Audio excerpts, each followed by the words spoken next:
ai venit pe canalul meu de YouTube. Numele meu este Monica și în acest video aș vrea să împărtășesc cu tine cum am aflat că voi avea o sarcină cu risc major și cum băiețelul meu a fost diagnosticat cu o posibilă malformație genetică. Sper că acest video să-ți fie de ajutor. Poate tu treci prin această situație și cauți experiența altora, de a te încuraja, de a nu te simți singur. Dar dacă nu treci prin această situație și totuși te uiți la acest video, sper că te va ajuta să știi cum să susții pe acele persoane care trec prin situații mai dificile. Mă voi prezenta pe scurt. Numele meu este Monica, sunt soția lui Adrian și împreună avem 4 copilași, 3 îi creștem și unul dintre ei, din păcate, nu am avut posibilitatea să îl creștem aici pe pământ. Locuim în Marea Britanie și la doar un an și câteva luni de când locuiam aici în Marea Britanie, așteptam să treacă luna decembrie, pentru că în luna ianuarie urma să încep un nou job, chiar motivul pentru care venisem aici în țară.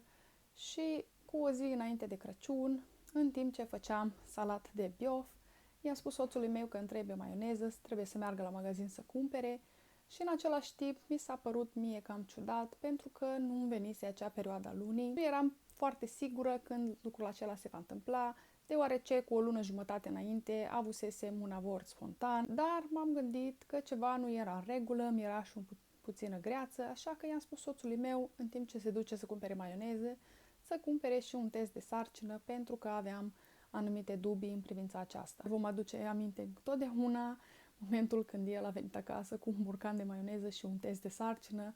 La puțin după m-am dus și am făcut acel test de sarcină și da, era pozitiv, eram însărcinată, tot felul de emoții mi-au trecut prin minte. Încercasem să rămân însărcinată pentru aproape 7 ani și acest lucru nu se întâmplase. Mă obișnuisem cu ideea că nu mai avea alți copii, dar am fost foarte bucuroși și abia am așteptat să împărtășim cu prieteni și cu familie. Eram un pic îngrijorată deoarece eu mai trecusem prin experiența avortului spontan și nu știam foarte sigur cât de înaintată eram în sarcină, așa că am decis împreună cu soțul să facem o ecografie la privat. Puțin după m-am întâlnit cu moașa, noi locuim în Marea Britanie, așa că atunci când rămâi însărcinată vei fi pusă în grija unei moașe, dacă sarcina ta nu este cu riscuri foarte mari. Am întâlnit, mi s-a programat ecografia, prima ecografie a fost totul ok.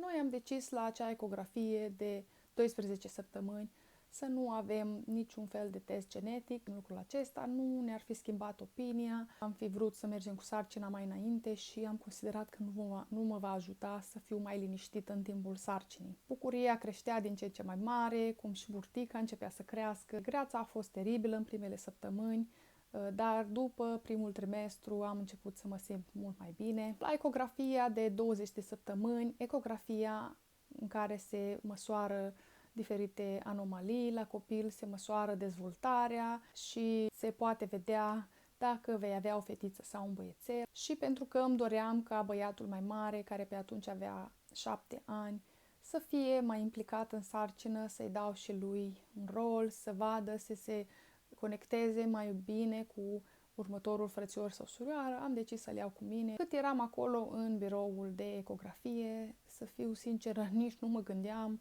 prea mult dacă va avea anomalii sau nu. Da, sigur, era o mică șansă, mă gândeam în mintea mea, se poate întâmpla la oricine, dar gândul meu era că vroiam să aflăm dacă vom avea o fetiță sau un băiat. Ni s-a spus că se vede că este un băiețel, mi-aduc aminte foarte bine, băiatul nostru mai mare a fost cam supărat și îmi spunea că da, trebuia să fie o fetiță, de ce este un băiețel. Dar eram foarte bucuroși, abia așteptam să alegem numele, aveam câteva idei și în timp ce eram acolo încă în cabinet, persoana care îmi făcea ecografia mi-a spus că vede o problemă mică la rinichi, este un pic cam mult lichid în rinichi, nu poate fi nimic grav, nu poate să-mi explice ce se întâmplă, va trebui să vorbesc cu un doctor după. Imediat nu m-am gândit că ar fi ceva serios, nici nu știam despre ce este vorba, nu mai întâlnisem cu o situație de genul acesta, nu știam dacă este ceva grav sau nu, nu am știut cum să reacționez. După ce am ieșit din cabinet, mi-aduc aminte că i-am scris la o prietenă și am început să plâng, nu știu de ce,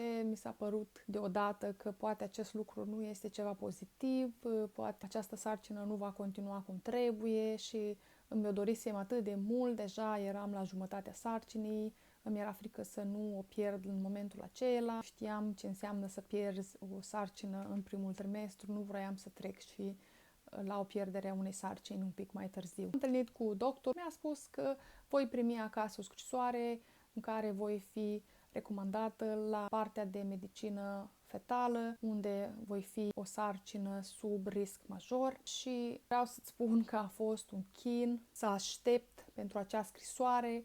A durat câteva zile și într-o săptămână am avut întâlnirea cu doctorul. Atunci ni s-a făcut o ecografie, acesta a fost primul lucru pentru a verifica din nou rinichii, a măsurat și alte părți din corp. Îmi aduc aminte cât de grea a fost acea întâlnire cu doctorul în cameruță după ce ni s-a făcut ecografia și ni s-a spus că da, lichidul de la rinichi s-a mărit și au mai găsit o problemă. Țelul nostru avea exces de lichid în partea din spate al creierului și aceste două lucruri împreună pot însemna un risc major de a avea un copil cu defecte cromozomice. În special ni s-a spus că avem 2% șansă ca al nostru copil să fie Down syndrome. Aveam un pic ideea aceasta, mă uitasem în acea săptămână, citisem pe internet, știam un pic despre ce se poate însemna să ai exces de lichid la rinichi. A fost un pic șocant în momentul acela. Aici, în Marea Britanie, când se diagnostichează copilul cu o posibilă problemă atât timp cât este în burta ta, ți se oferă posibilitatea să termini sarcina. Noi le-am spus clar și ferm de la început, noi nu dorim să facem lucrul acesta, noi considerăm că nu este dreptul nostru să ne atingem de acest copil atât timp cât trăiește și că vom continua cu sarcina, vom lăsa ca Dumnezeu să facă acest lucru dacă El îngăduie și că noi încă sperăm ca al nostru copil să fie sănătos. Mi-aduc aminte că perioada care a urmat a început să fie foarte grea. Aveam zile când eram foarte încrezătoare, mă simțeam foarte bucuroasă, aveam încredere că Dumnezeu va face o minune. Mă gândeam și speram că totuși poate acea șansă de 2% nu este a noastră, poate noi suntem cei 98% și copilul nostru nu va avea nicio problemă. Copilul nostru va fi complet sănătos. Ni s-a spus că vom avea ecografii în mod regulat, în general la 4 săptămâni și întâlnire cu doctorul. Aveam zile când eram încrezătoare, când credeam că totul va fi bine, dar aveam și zile în care recunosc când plângeam, mă simțeam foarte demoralizată, nu eram supărată pe Dumnezeu, dar nu înțelegeam de ce mi se întâmplă lucrul acesta. Chiar începusem o nouă muncă care îmi dorisem foarte mult să lucrez, așteptasem de 2 ani să încep această muncă, lucram chiar în lucrarea Domnului aici în Marea Britanie și mi-era greu câteodată să ascund suferința ce o aveam înăuntru. Încă nu decisesem să spunem la foarte multe persoane, foarte puțini prieteni știau de această problemă a noastră și puțini familiari. Noi decisesem că încă nu vrem să împărtășim prea multe, nu știam cum să spunem lucrul acesta. Sigur, căutam experiențe, căutam pe internet, căutam pe YouTube videouri, căutam orice fel de experiență care să-mi dea speranță, care să mă ajute să înțeleg ce se întâmplă. La următorul scan, lucrurile au părut cât de cât similar, nu prea se schimbase multe lucruri. Doctorița care avea grijă de noi ne-a recomandat să avem și un MRI, adică o rezonanță magnetică, pentru a vedea mai bine care este starea copilașului nostru în burtă. Dar faptul că nu au fost mari schimbări ne-a încurajat, pentru că ne gândeam că poate copilul nostru nu este așa de afectat, poate este mai bine, mărimea lui era foarte bună, în general totul arăta perfect, nu văzuse alte defecte, așa că ne-am gândit că poate nu este adevărat. Cu toate că am început să ne pregătim, să citim despre cum este să ai grijă de un copil care poate avea nevoi speciale și am început să ne gândim cum să ne pregătim băiatul mai mare. Cu timpul ne-am deschis față de bisericile la care mergeam și am avut susținere, nu din partea tuturor, este adevărat, dar asta este de menționat că și noi în acea perioadă treceam prin stări emoționale diferite, ne-am schimbat ca și persoane, nu consider că am rămas la fel și sigur nici noi nu știam cum să ne raportăm la unele persoane, dar era foarte încurajator să știm că persoane se rugau pentru noi, se interesau de noi, ne întrebau din când în când dacă avem vreo noutate și încercau să ne încurajeze cu cazuri în care alte familii le-a fost spus că vor avea un copil cu deficite mentale sau fizice și copilul s-a născut complet sănătos. Aceste lucruri ne dădeau speranță. Noi ne încurajam unul pe altul ca și soț și ne spuneam că până în momentul când nu vom vedea că al nostru copilaș nu este sănătos, că este bolnav, vom crede cu toată inima că Dumnezeu face minuni și că ceea ce el are este ceva minor. Când am făcut rezonanța magnetică, nu s-a văzut nimic extra pe scanul acela, totul a părut la fel ca și în celelalte scanuri. A discutat cu noi la întâlnirea de 31 de săptămâni faptul că probabil în cel mai rău caz s-ar putea ca al nostru băiețel să aibă nevoie de o operație la rinichi ca să deblocheze tubulețele care duc urina din rinichi în veșica urinară, pentru că acesta era motivul pentru care probabil rinichii lui erau mai plini de lichid și despre lichidul care se acumulase la partea din spate a creierului ne-a spus că se poate absorbi singur sau sunt și acolo posibilități, dar s-ar putea să nu fie foarte afectat.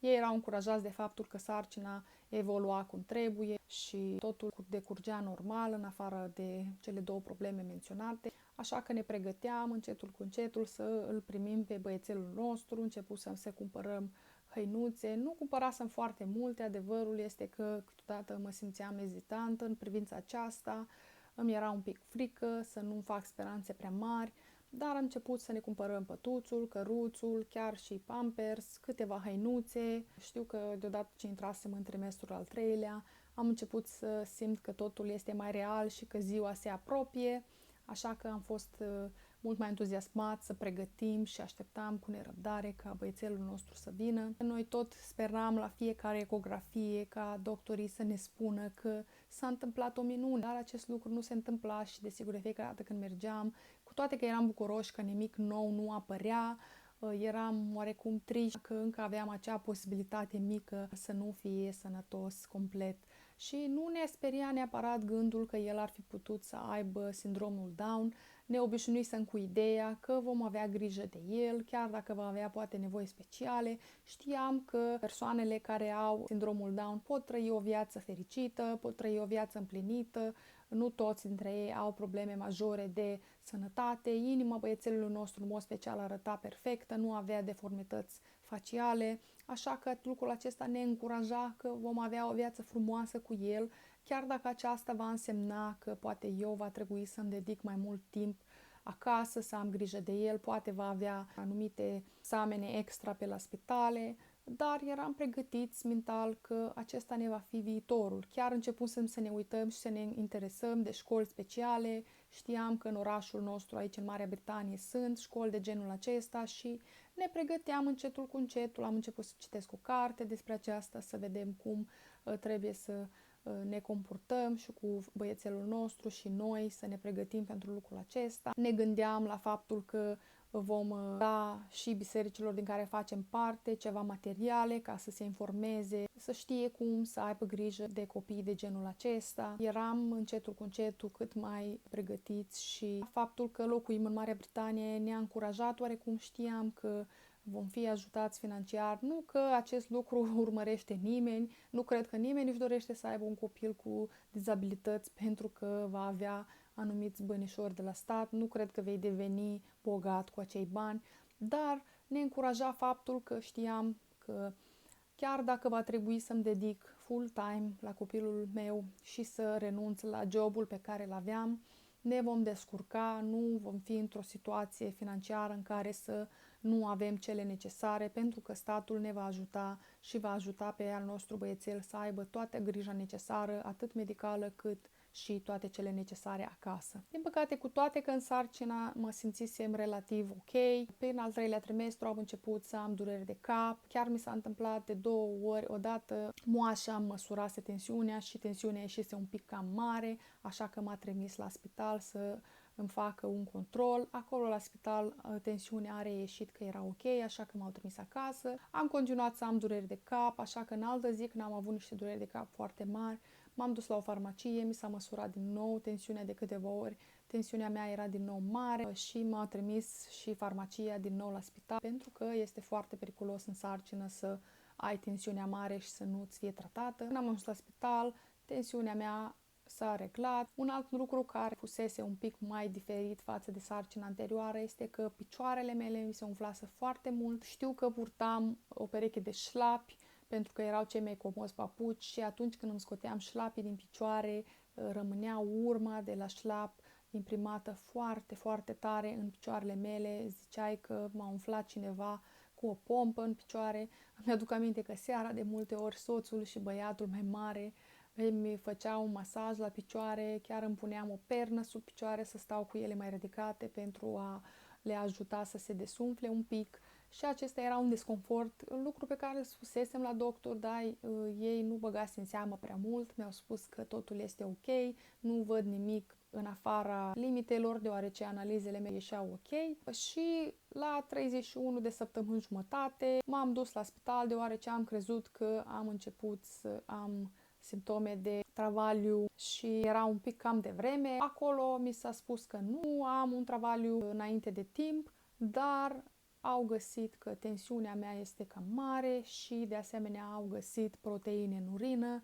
Aceasta indică că este foarte probabil să am o afecțiune numită preeclampsia și voi fi internată. Nu mi s-au spus foarte multe, a fost foarte greu să înțeleg, nu știam ce se va întâmpla, trebuia să mă gândesc la cum ne vom descurca cu băiețelul nostru. Sigur, m-am gândit că va trebui să-mi iau concediu medical, să intru în concediu maternal mai devreme, probabil. Dar toate aceste lucruri ți le voi povesti în următorul video din această serie, ceea ce a fost foarte ajutător pentru noi în timpul sarcinii, mai ales de când ni s-a spus că vom avea această posibilitate ca al nostru băiețel să fie bolnăvior. A fost să ne apropiem de Dumnezeu mai mult. Eu nu știu cum am fi trecut prin aceste situații. Desigur, Dumnezeu nu mi-a luat toată durerea pe care o aveam deodată, dar știam că El este mereu cu mine și mă vede în momentele când sufăr în inima mea și în momentele când îmi este greu, poate să merg la muncă, momentele când îmi este greu să zâmbesc copilul meu. Știam că El vede ce este în inima mea și înțelege. Puteam să ne rugăm Lui pentru o minune. Știam că El este acel care este în stare să facă lucrul acesta, pentru că El mi-a creat copilul și că El poate să îl vindece dacă el era cu adevărat bolnav. Ne-am rugat, am împărtășit la alte persoane să se roage și am crezut din toată inima că Dumnezeu va putea face o minune dacă este voia Lui. Sigur, au fost momente când am fost descurajată, mi-a fost greu să cred lucrul acesta. Erau momente când mă gândeam la faptul că, dar cine sunt eu să cer lucrul acesta? Eu n-am niciun drept, sunt doar o păcătoasă și ce drept am eu să-i cer lui Dumnezeu sau să-i spun eu ce să facă, dar în umilință veneam înaintea Lui și ceream să facă toate lucrurile să fie bune și să ne dea putere și să ne dea toate cele necesare, să putem avea grijă de El și să putem să avem răbdare necesară și pentru băiețelul mai mare și credeam că Dumnezeu ne va ajuta. Au fost momente când eram doar eu și cu Dumnezeu, poate în baie, plângând, ascultând poate niște muzică și mă rugam lui Dumnezeu, mă descărcam, plângeam. Toate aceste sentimente sunt normale și dacă treci prin această situație să știi că este normal să plângi, este normal să-i spui durerea ta lui Dumnezeu, nu este nimic care este prea mare pentru El să nu poată înțelege, nu ține totul în tine, deschide-te și te încurajez să te deschizi și față de alte persoane. Poate nu toată lumea te va înțelege, poate vor fi persoane care vor spune cuvinte greșite, cuvinte care nu vor fi de ajutor, dar sunt sigură că lângă tine vor fi și persoane care vor vrea să te susțină, vor vrea să te țină în rugăciune și vor vrea să-ți fie aproape. Îți mulțumesc că ai fost cu mine până acum. Sper că ai găsit în acest video lucruri care ți-au fost folositoare și sper că poți ajuta și alte persoane prin ceea ce vei învăța din acest video. Nu cred că sunt eu foarte calificată ca să te învăț lucruri extraordinare, dar cred că prin experiența de viață, prin ceea ce am trecut și prin ceea ce am învățat, pot să îți dau o viziune la ceea ce înseamnă să treci printr-o sarcină mai dificilă, prin a avea bebelușul diagnosticat cu o posibilă problemă de sănătate și prin a trece prin probleme de sănătate majore în timpul sarcinii. Ne vedem în video următor și fii binecuvântat!